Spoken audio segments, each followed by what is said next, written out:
WhatsApp call not working or unable to call in WhatsApp. In this tutorial, I'll show you how to fix it. So let's see the step.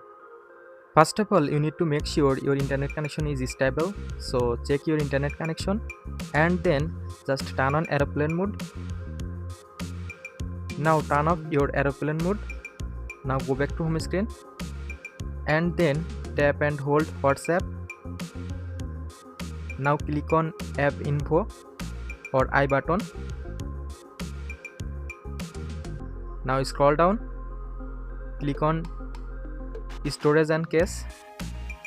Now click on clear cache. Now go back. Now click on force stop. Now click on OK. Now go back to home screen. Open Play Store. Now click on search bar and search for WhatsApp. From here, update your WhatsApp if it available. Now go back to home screen. Restart your phone. Just restart your phone.